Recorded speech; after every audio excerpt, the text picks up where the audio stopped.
Pessoal, dois avisos. O primeiro aviso, antes da gente começar, é o seguinte. Vai aparecer aqui já já um QR Code e um número para vocês enviarem as perguntas. A gente vai fazer essa mesa redonda que vai ser nos mesmos moldes do Café com Palavra. Então, quem já veio aqui para um evento da juventude da igreja, né, o Café com Palavra, sabe mais ou menos como é que acontece. A gente vai fazer algumas perguntas para os convidados no intuito de introduzir o tema, de introduzir a temática. E, posteriormente, vocês terão a oportunidade de mandar perguntas diretamente para eles. E aí a gente vai tentar responder o máximo de perguntas que a gente puder, tá bom? Então, vamos dar início.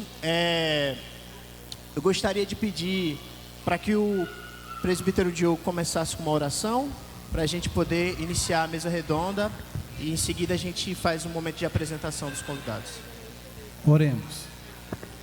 Ó Deus, nós te bendizemos após um momento de culto maravilhoso, após termos ouvido a pregação da palavra e termos sido alimentados por Ti, Deus. Nós te pedimos que o Senhor continue conduzindo esse momento, que ele seja igualmente edificante, que o Senhor use essa oportunidade aqui para despertar-nos cada vez mais para a missão e para a importância da igreja local nesse contexto, Deus.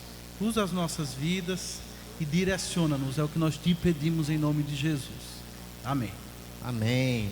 Bom, pessoal, hoje nós tivemos a pregação do pastor Cal Garcia e agora nós vamos começar esse momento de mesa redonda para falar um pouco melhor sobre alguns aspectos e características das missões. E aí, para isso, nós convidamos o nosso presbítero Diogo, creio que todos vocês conhecem, Marília, para traduzir o pastor Cal Garcia, que veio dos Estados Unidos como nosso convidado, e o reverendo Levi, que está fazendo missões em Guiné-Bissau. E para a gente poder começar o assunto, eu gostaria de começar perguntando para o presbítero Diogo o seguinte: muitos sabem a importância do contexto missionário, das missões transculturais, e muito se pensa sobre missões fora do Brasil, fora de João Pessoa, mas eu queria, presbítero, que você pudesse começar explicando para a gente qual é o papel da igreja local na questão da missão, e se para ser missionário necessariamente um membro precisa sair do universo da igreja local, ou se existe alguma possibilidade do membro da igreja local ser missionário sem transpor essa barreira transcultural. Ok, começamos então. Eu cresci em uma igreja evangélica e cresci ouvindo a seguinte coisa: que para fazer missões, ou você vai, ou você contribui financeiramente, ou você ora por isso. Era como se fossem três alternativas diferentes e você se engajava na missão a partir de uma delas. E a gente sabe que essa é uma forma equivocada de pensar a igreja local e de pensar a missão também. Porque a missão, ela não nos dá essas alternativas. Deus chama a todos nós para nos envolvermos na missão, pelo menos dessas três formas. Haveria outras também, mas todo crente é chamado para se envolver na missão a partir da sua igreja local, indo, contribuindo e orando.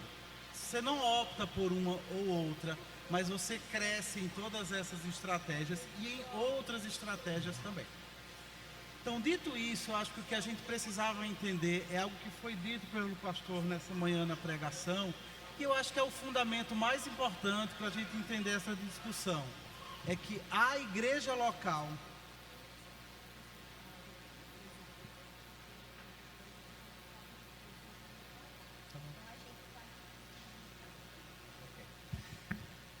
vamos então retomando aqui. Dá para ouvir? Talvez seja um pouco de retorno mais, né, para a gente que está aqui. O que eu estava aqui falando, que ela não conseguiu passar, eu vou aqui repetir rapidamente. É que você não tem essa opção de fazer missões indo ou contribuindo ou apenas orando, mas que como crente em Cristo, membro de uma igreja local, você é chamado para se envolver na missão, indo e contribuindo e orando e lançando mão de outras estratégias que Deus vai dando a gente à medida em que a gente caminha com Cristo nesse desejo de pregar o Evangelho. Era basicamente isso que nós tínhamos discutido na primeira parte. Agora, o que eu acho que é o fundamento mais importante da gente entender dentro desse contexto que você perguntou, é que a igreja local é a expressão mais essencial da missão. Talvez esse seja um paradigma diferente também, porque eu cresci aprendendo que a igreja era uma coisa aqui e a missão era outra coisa lá longe. E biblicamente pensando, ou biblicamente analisando a questão, não é assim. A igreja local, ela mesma, por si só, independente das suas estratégias evangelísticas, independente do seu investimento, ela por si só, uma igreja centrada no Evangelho, ela por si só é a expressão mais essencial da missão. Então, todas as vezes que nós nos reunimos aqui para cultuar ao Senhor, para pregar a palavra, o Evangelho está sendo pregado e isso é missão. Isso é um testemunho na cidade. E nós vamos ratificando esse testemunho ao longo de semanas, ao longo dos anos. O Evangelho vai sendo anunciado na cidade. Como o próprio apóstolo Paulo diz, todas as vezes que nós nos ajuntamos para comer o pão e para beber o vinho, para celebrar a ceia do Senhor, a própria morte de Cristo, o sacrifício de Cristo, ele é anunciado. Então é importante que a gente perceba o potencial missional da igreja local. E não apenas nas nossas atividades coletivas, não apenas quando estamos juntos, proclamando o Evangelho em cada culto, mas o potencial missional de cada crente, de cada homem, de cada mulher convertido, centrado no Evangelho, que também desenvolve a missão 24 horas por dia, 7 dias por semana, onde ele estiver, no trabalho, em casa, na família, no bairro. Ele é uma testemunha de Cristo. Ele é um missionário que também foi chamado, que também foi comissionado, que também tem a missão de levar o Evangelho adiante. O missionário não é apenas aquele que foi comissionado por Deus para ir para um campo transcultural longe. Todos nós que estamos em Cristo, que conhecemos o Evangelho, nós fomos chamados também para desenvolver essa missão aqui onde nós estamos. Os 4 cantos do mundo inclui também o lugar onde nós estamos. Não são apenas lugares longínquos, mas aqui mesmo, onde nós estamos, na cidade, à medida em que nós vivemos e que nós exalamos o bom perfume de Cristo, onde quer que nós estejamos, a missão também está avançando. Perfeito. Eu vou direcionar agora a minha pergunta para você, reverendo Levi. Mediante isso que o presbítero Diogo falou, você é uma pessoa, juntamente com sua família, que tem o privilégio de estar no campo, né? Que é um desejo de muitos que ainda não estão. E como você vive no campo missionário e tem experimentado na prática algumas dificuldades e algumas bênçãos também que somente o campo promove, eu queria que você dissesse qual tem sido o papel da igreja local, que no caso te enviou para o campo, né? Lá, qual é a influência, quais são os aspectos que te fortalecem, quais são os aspectos que te abençoam e como a igreja local pode ajudar um obreiro que está no campo missionário. Oi, então, pegando essa ideia que o presbítero Diogo nos apresentou, a missão ela não é feita apenas pelos missionários, a missão ela é feita pela igreja. Os missionários, eles são parte da igreja. Então, nós, no caso, seguindo aquela ideia que Jesus disse, né? de fazer discípulos, começando a partir daqui e alcançando todas as nações, nós estamos em missão. Eu não estou lá sozinho, não estou sozinho com a minha família, mas a nossa igreja, ao mesmo tempo que está fazendo missão aqui na nossa cidade, no interior do estado, com as famílias missionárias que estão lá, no sul do país, também está fazendo missões em Guiné-Bissau, na África. E acho que isso é uma das bênçãos da missão, porque a gente pode ter certeza de que não está sozinho no campo missionário. De alguma forma, a gente está ligado a pessoas que estão com a gente em oração, em contribuição e também fazendo a missão, só que em locais diferentes. E isso acaba que Deus usa essa segurança, essa certeza em animar os nossos corações nos dias difíceis, nos momentos de dificuldades, saber que a gente tem uma igreja, que a gente faz parte de um corpo que está ligado, que está envolvido na obra missionária. Isso é muito bom. O fato da gente ser enviado, como a gente vê biblicamente isso acontecendo, a igreja de Antioquia é um bom exemplo disso, quando envia Barnabé e Paulo. Isso não isentou a igreja da missão, Aquela igreja, ela continuou participando da missão. E o erro que a gente muitas vezes cai hoje é pensar que a gente pode terceirizar a missão ou pagar para missionários estarem indo fazer aquilo que nós devemos estar fazendo. E nós não podemos fazer isso. Ao tempo que nós contribuímos, nós também fazemos com as pessoas que estão ao nosso redor, no nosso ambiente do trabalho, essa questão missional, que a gente costuma intitular. Então, por mais que estejamos lá no campo, isso nos faz experimentar mais da graça de Deus. Acho que tanto na benevolência de Deus, quanto nas dificuldades também. Mas em tudo a gente tem a certeza de que o Senhor, Ele está conosco o tempo todo. E Deus revela também essa graça através do cuidado da igreja local, que é fiel, que se preocupa, que cuida, não só quando a gente está no campo, mas aqui também. E isso é uma bênção para a obra missionária. Certo. Pastor Carlos, na sua pregação, você citou o fato de que a sua igreja local, ela é bastante envolvida com missões. E nós estamos discutindo aqui a importância da igreja local para o envio de missionários, para as missões transculturais.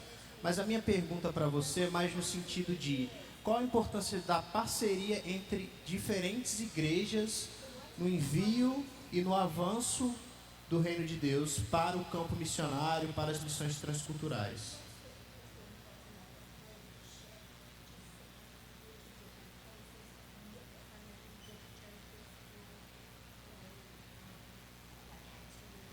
Yeah.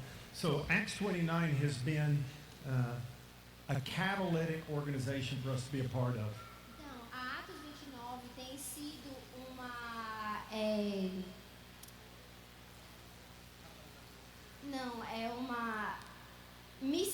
uma missão catalisadora.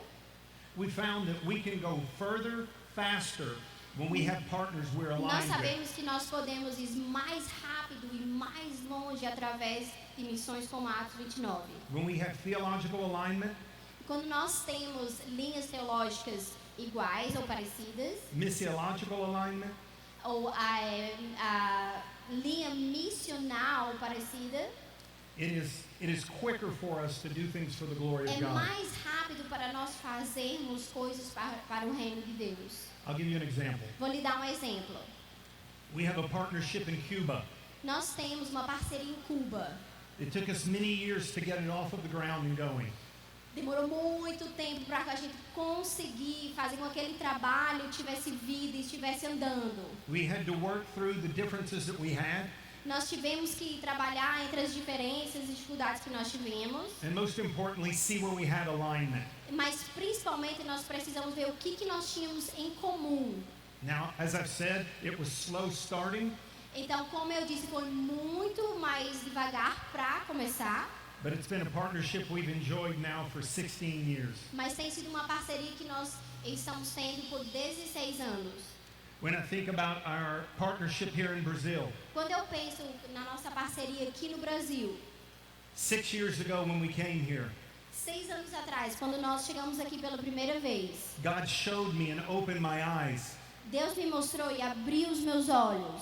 to many ways we could be partners with the people in Brazil. Muitas formas que nós poderíamos fazer parte do ministério aqui no Brasil. Because we had great alignment. Porque nós tínhamos muitas coisas em comuns, nós estávamos alinhados. We had alignment theologically. Nós estávamos alinhados teologicamente, Our ecclesiology is aligned. nossa eclesiologia estava alinhada, So we can say go. então nós podemos dizer, vamos lá. But I will tell you this. Mas eu vou te dizer uma coisa, When we do global missions, quando nós fazemos missões globais, we never come in and say, hey, let me tell you how you should do this. nós nunca chegamos aqui, ei, deixa eu te dizer como é que você deveria fazer isso. No, we come in and we see the right leaders to work with. Nós viemos aqui e nós observamos líderes com quem nós trabalhamos, Like your pastor, como o seu pastor, that we have great trust in. o qual nós temos muita confiança. And we say, you tell us how we can serve you. Então, nós chegamos aqui e falamos, você nos diz como nós podemos te servir. Obrigado, pastor. E já tem uma nova pergunta para você, que seria o seguinte: como a igreja pode conseguir parcerias e investimentos para além da membresia dos membros da igreja local? Como a igreja pode conseguir parcerias e investimentos para além da membresia?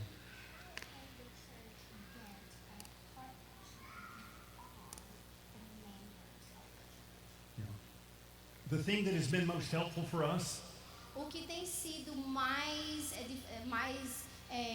válido para nós is through the partnerships we have around the globe through organizations like Acts 29. é através de parcerias e organizações como a Atos 29.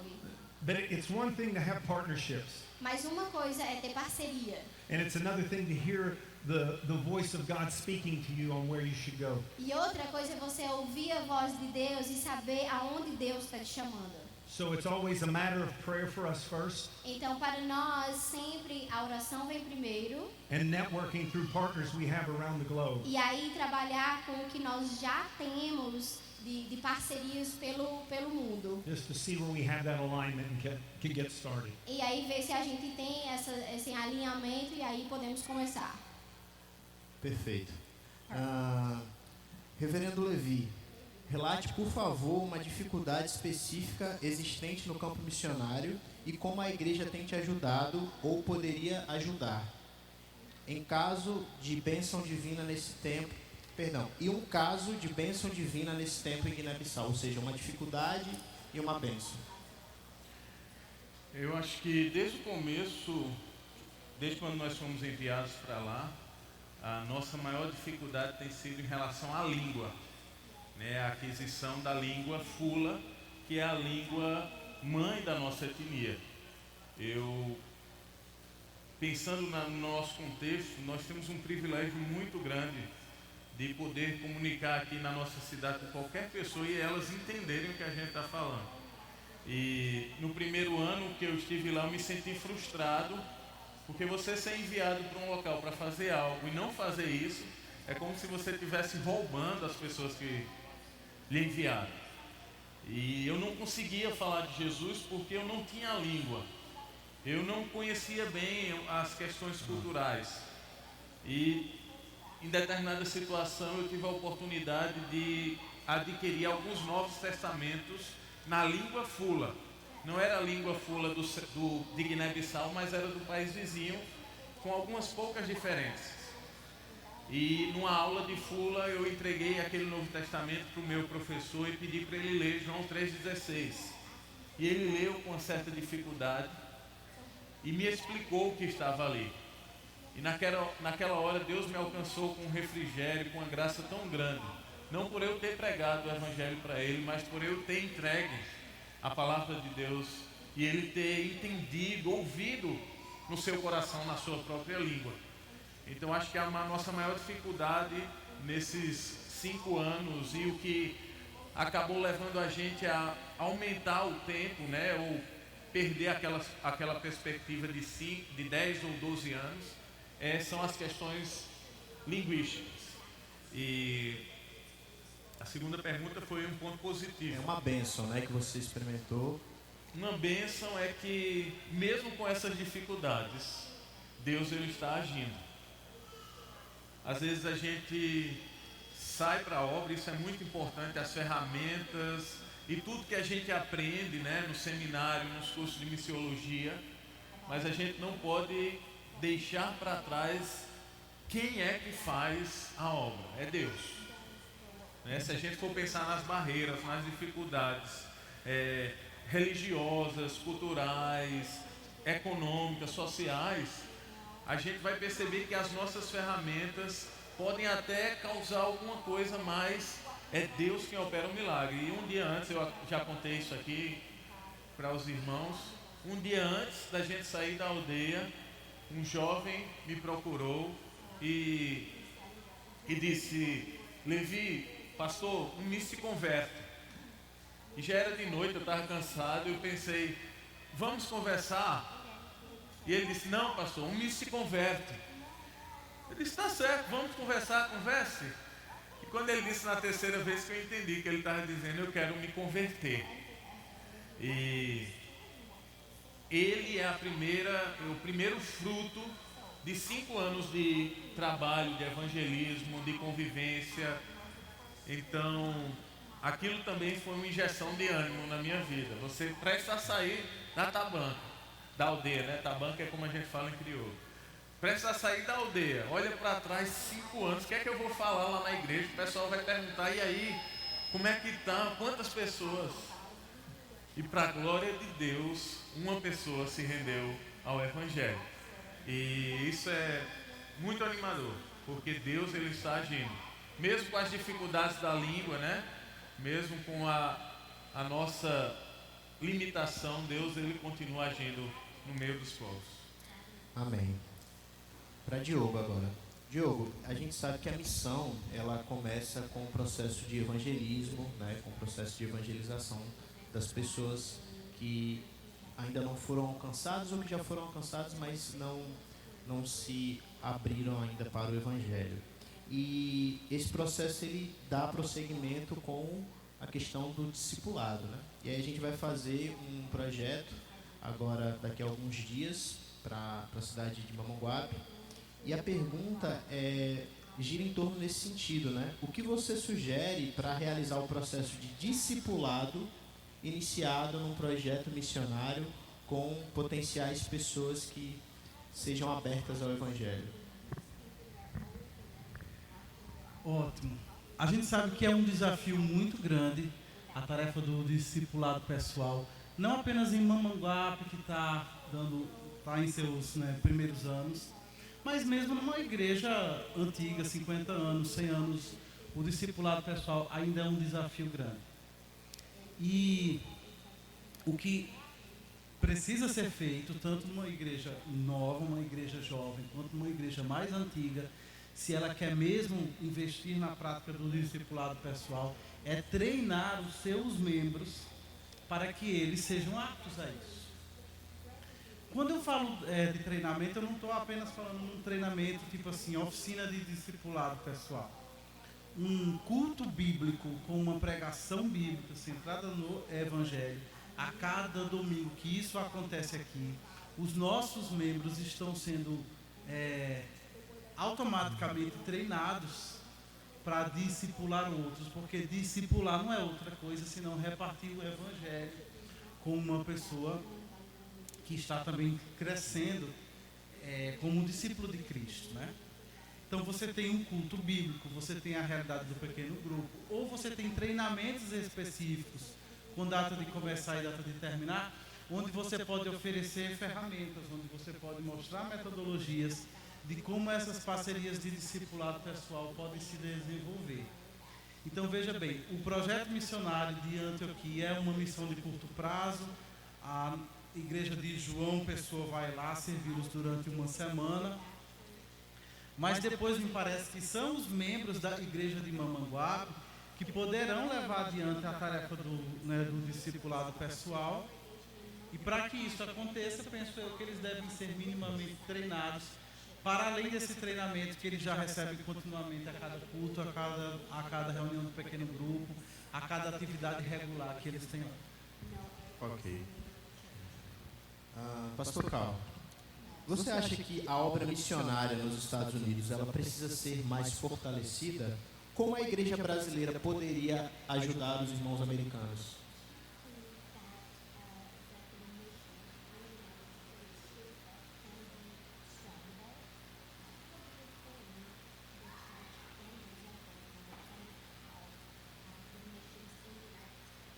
Very good, very good.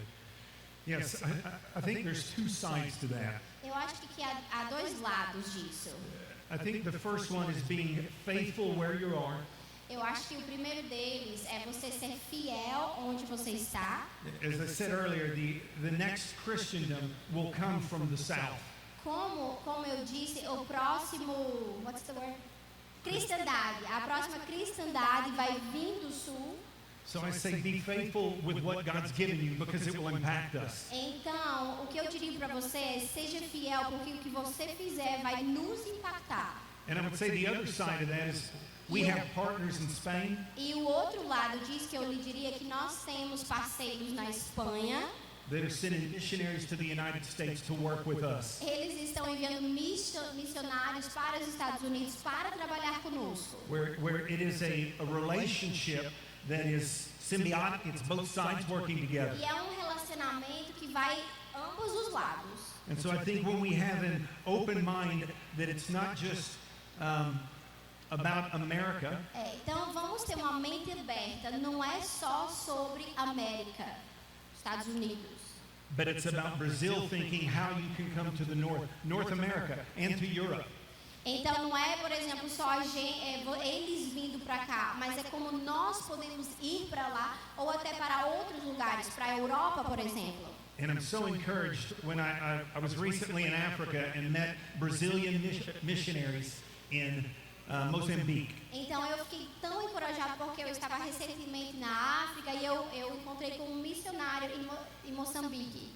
So we both are faithful with what God's entrusted us. Então ambos, eu e ele, somos fiéis com o que Deus nos confiou. Ok. Levi, quais as oportunidades e desafios de servir no plantio de igrejas e educação simultaneamente? Que conselhos você daria a missionários servindo com foco em plantio de igrejas junto com atividades de desenvolvimento social? É um desafio grande porque a nossa preocupação principal, o objetivo do nosso projeto, o porquê nós somos enviados para lá é o Evangelho. A gente entende que as questões sociais, elas serão transformadas a partir do Evangelho, né? Uma vez que uma pessoa ela é transformada por Cristo Jesus, aquela transformação vai mudar a realidade dela. Ela vai parar de ser infiel nos seus negócios, no seu relacionamento com a esposa. Então isso já começa a transformar a sociedade. Se a gente faz o caminho inverso, a gente está apagando pequenos incêndios. E o nosso desafio lá no campo missionário é não se dedicar a esses pequenos incêndios apenas. Não deixar que os atendimentos de saúde ou a demanda da escola tome conta do nosso tempo a ponto da gente negligenciar a parte da pregação do Evangelho e do discipulado, toda essa coisa. A gente também envolve nessas atividades de educação e saúde a pregação, né? Sempre temos essa oportunidade. mas falo das questões intencionais de fato, né? De você estar dedicado ali no estudo bíblico, no preparo da pregação aos domingos. Eu estive até compartilhando com o Renan, isso é uma das dificuldades, porque o fato de você estar num contexto diferente, às vezes o pregador, o plantador, ele fica relaxado nesse compromisso dominical que é tão importante. Então são esses desafios que vão nos acompanhando e que, se a gente não tiver cuidado, a gente acaba relaxando e fazendo a obra negligentemente. Então esse cuidado, essa preocupação que a gente precisa ter de deixar que o Evangelho ele vá transformando as outras áreas do trabalho. Ok. Presbítero Diogo, qual a importância da esposa e dos filhos entenderem o chamado missional de seu esposo ou pai? E o que fazer quando algum dos membros da família se opõe a esse chamado? Pergunta difícil essa, né? Pergunta de 1 milhão. Eu e a minha esposa sempre pensamos que o engajamento missional deveria ser um projeto da nossa família. Mesmo quando nós ainda não tínhamos filho, Arthur nasceu, a gente já tinha 6 anos de casados. E a gente sempre entendeu que o que daria sentido a um casamento de 2 crentes seria o engajamento missional. Não seria viajar juntos pelo mundo afora, ou ter uma casa bonita, ou sei lá o que mais. Mas o que realmente daria sentido ao nosso casamento seria nos engajarmos na missão. E dentro desse pensamento, algo que a gente também sempre viu como um desafio era como que a gente vai fazer para envisionar os nossos filhos e para fazer com que eles se engajem na missão com a gente e tenham o mesmo prazer que a gente tem e sintam esse mesmo desejo de se envolver cada vez mais e não vejam a missão como um empecilho para eles. Tipo, a missão está tirando meus pais de mim, né? Então a gente sempre pensou que a gente queria desenvolver a missão e nunca deixá-los de lado, mas tentar envolvê-los o máximo para que eles percebessem o quanto é bom viver em missão com Deus. E fazer isso de uma forma muito orgânica, acho que não tem nada assim muito extraordinário, mas que eles realmente vissem isso em nós, à medida em que eles crescessem e vissem o quanto nós realmente gostamos de estar em missão com Deus, que eles fossem contagiados por essa paixão também. E eu penso que isso acontece naturalmente. Vivemos um período de pandemia e eu lembro do meu filho, a única queixa que ele tinha era: papai, onde estão os irmãos do PG que nunca mais vieram aqui? Então ele também sentia falta dessa dimensão, da missão a partir do pequeno grupo, da comunhão que a gente desfruta com aquelas pessoas ali. E eu peço a Deus que Ele nos dê a graça de continuar produzindo esse ambiente favorável à missão, na qual os nossos filhos possam se encantar por ela também. Eu acho que ninguém consegue motivar outra pessoa diretamente ao que quer que seja. A motivação é algo muito assim, intrínseco de cada um, é algo muito pessoal. O que a gente pode fazer é produzir um ambiente favorável ao desabrochar dessa motivação. Então eu não consigo motivar meu filho ao engajamento missional diretamente, mas eu posso tentar construir um ambiente familiar o mais favorável possível ao engajamento missional dele. E se um dia os meus filhos se opuserem à missão, ou não encontrarem prazer na missão, ou não desejarem se engajar na missão, o que é que eu vou fazer? O que é que eu pretendo fazer? Bem, eu pretendo continuar dando o exemplo, eu pretendo continuar sendo sal, eu pretendo continuar sendo luz, e pretendo continuar mostrando para ele que a missão não é um fardo pesado, a missão não é algo desagradável, mas que é apaixonante estar com Deus em missão. E espero que mais cedo ou mais tarde, debaixo da ação do Espírito Santo, ele possa ser influenciado por isso e ele possa sentir o mesmo que eu e a minha esposa sentimos. Perseverar, então, seria a minha estratégia. Muito bom. Levi, você e Bruna sentiram essa dificuldade de membros da família? Houve uma certa oposição familiar, ainda mais porque, em tese, vocês estariam indo para um país menos desenvolvido que o Brasil, né? E se houve, como vocês lidaram com isso? Quando eu estava terminando o ensino médio, eu ia me preparar, estava me preparando para fazer a prova da Academia da Força Aérea e ser piloto. E meu pai era um grande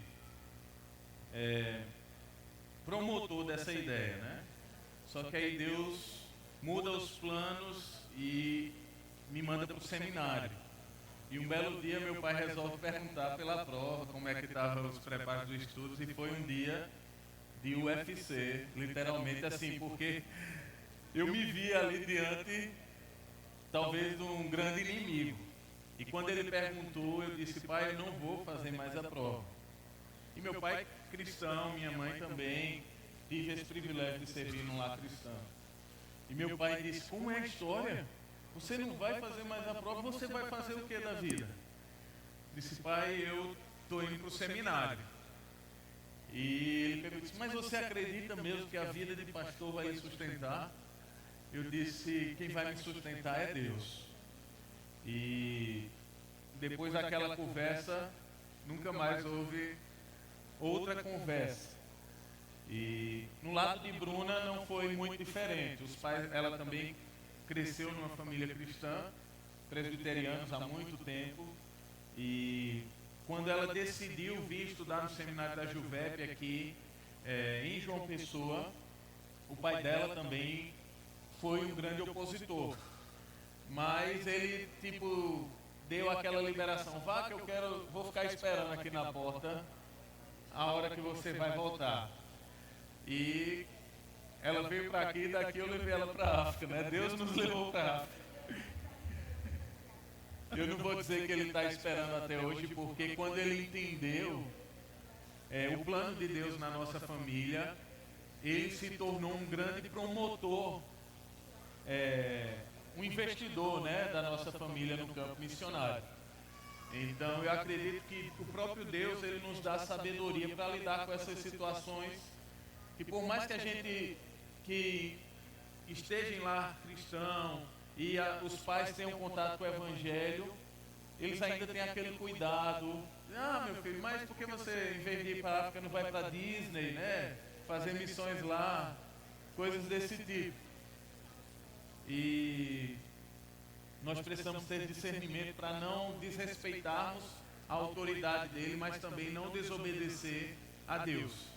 E temos a certeza que Deus, ele vai conduzir todas as coisas para a glória do nome dele. E a família, ela é muito importante nesse processo missionário, né? Tanto na questão do envio como do suporte, e como o Diogo estava falando, na questão dos filhos missionários. Por mais que a gente tenha inúmeras dificuldades em Guiné-Bissau, um país que está entre ali os 15 mais pobres do mundo, eu louvo a Deus pelo privilégio de poder criar Lucas, Rebeca e agora Beatriz junto com a gente no campo missionário. Nosso pastor ladrão de filhos, o Renan, ele sugeriu várias vezes eu deixar o Lucas com ele antes de ir para o campo. Ele queria roubar o Lucas para ele. Mas eu disse: não, Lucas, vai comigo para o campo missionário. E é uma bênção, porque, como o Diogo disse, essa questão do ambiente missional, né? Do ambiente onde eles podem estar vendo a missão ser feita, onde eles podem ser participantes da missão.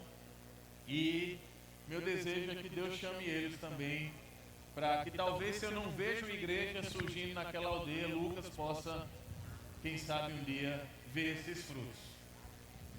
Falando um pouco sobre essa questão dos filhos, recentemente houve um plantão pedagógico, acho que era esse o nome dado lá na escola de Arthur, né?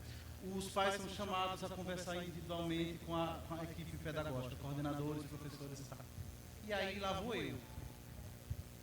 com uma expectativa boa. Tu é um bom filho, tira notas boas e tal.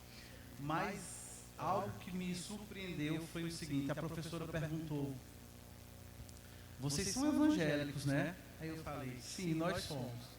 Ela disse, eu não sou evangélica, mas eu sempre soube que Arthur veio de uma família evangélica. Eu falei, por quê? Ela disse, porque ele prega o evangelho todos os dias aqui na sala de aula. E a partir daquele dia, o meu maior desejo foi, meu Deus, como eu queria ser uma mosca na sala de aula de Tuco, para ver o que ele prega, né? O que é que ele fala. Mas que felicidade saber disso, né? Que os nossos filhos replicam aquilo que eles veem na nossa igreja, na comunidade, na nossa casa. E que eles são missionários também. Muito massa. Duas perguntas agora para a gente encerrar para o pastor Cal. A primeira pergunta é a seguinte: como alguém que tem acompanhado a missão transcultural ao redor do mundo, quais são as principais dificuldades na disseminação do evangelho em países desenvolvidos e quais são as principais dificuldades na disseminação do evangelho em países desenvolvidos e quais são as principais dificuldades em países subdesenvolvidos ou pobres?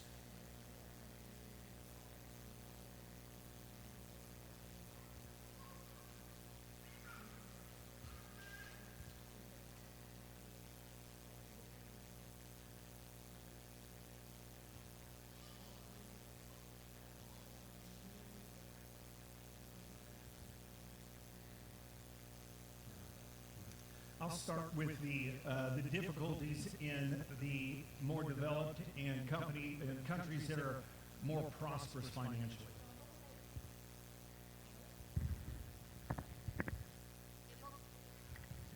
Eu vou começar com países desenvolvidos. And actually, I'll contrast both at the same E time. na verdade eu vou estar contrastando os dois ao mesmo tempo, tá falando sobre os dois. When I go to Cuba, Quando eu vou para Cuba, and it's a communist country, e é um país comunista, and they tell everybody there is no God, I am your God, the country is your God. e eles falam, não há Deus, eu sou o seu Deus, o governo é o seu Deus.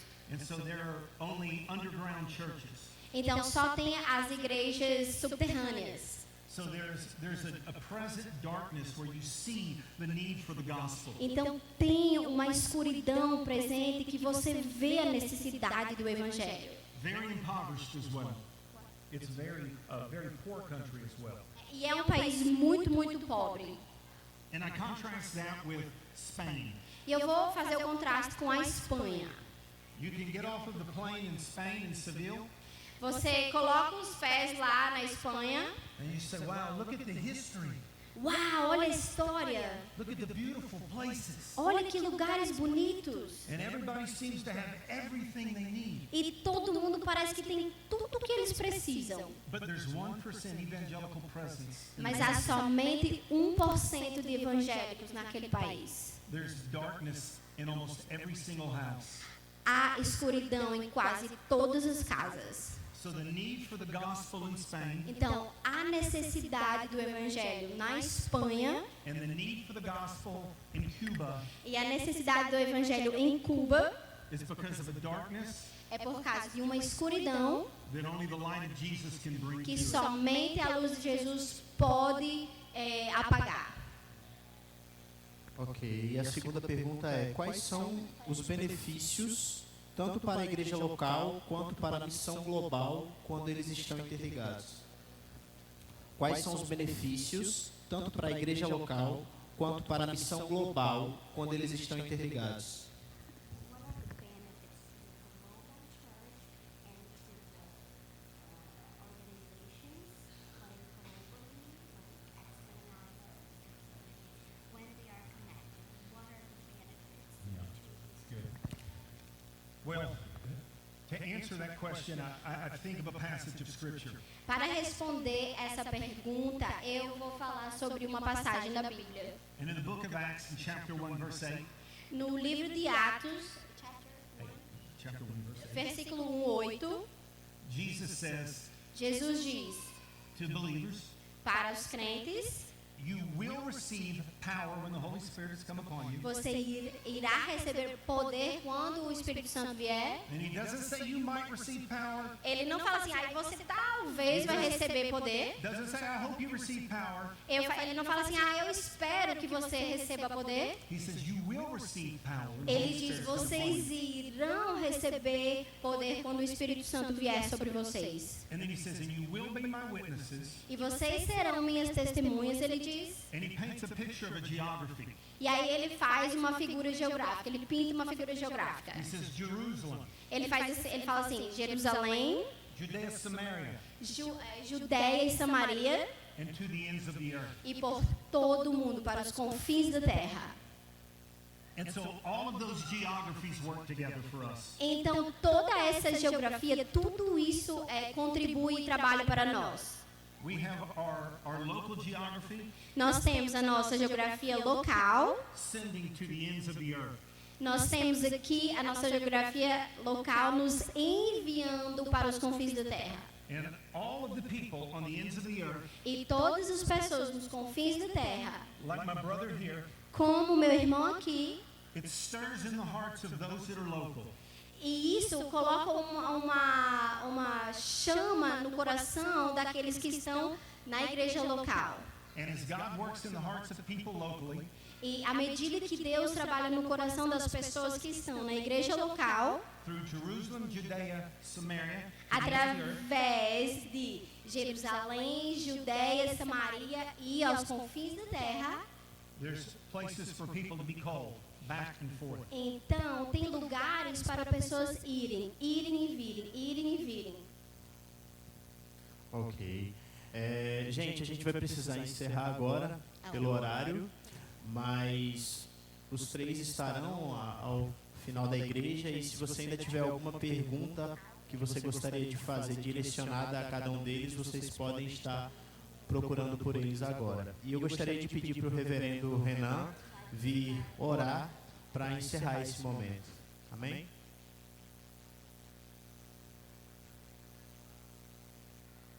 Só orar para encerrar.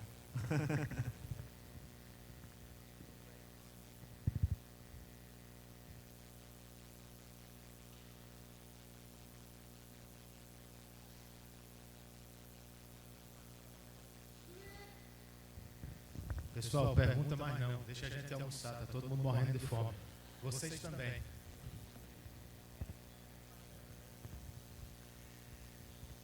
Vamos orar então, né? Muito obrigado a vocês que ficaram. Pedro que nos liderou mais uma vez. Os irmãos que participaram, foi uma bênção. E o nosso desejo é que esse momento tenha servido à causa missionária da igreja local. Senhor, nós te agradecemos pelo culto que prestamos, por tua boa mão sobre nós, tua doce presença entre nós. E também, ó Deus, por este momento de mesa redonda, quando conversamos abertamente sobre a igreja local e a missão global. Tão bom ouvir irmãos envolvidos com a missão em qualquer lugar que o Senhor os tenha colocado, seja aqui em nossa cidade, seja no campo missionário, seja nos Estados Unidos. Louvado seja o teu nome. Ó Senhor, conceda-nos esta consciência missional e ajuda-nos a nos engajarmos aqui onde estamos com a missão que o Senhor nos deu. E que desta igreja local mais irmãos sejam levantados por ti e lançados para onde quer que o Senhor queira. Nós te agradecemos por isso, te pedimos uma tarde abençoada sob a tua mão e que para aqueles que vão estar aqui no culto da noite também seja uma bênção para eles. Oramos assim em nome de Jesus. Amém. Obrigado, irmãos. Deus abençoe.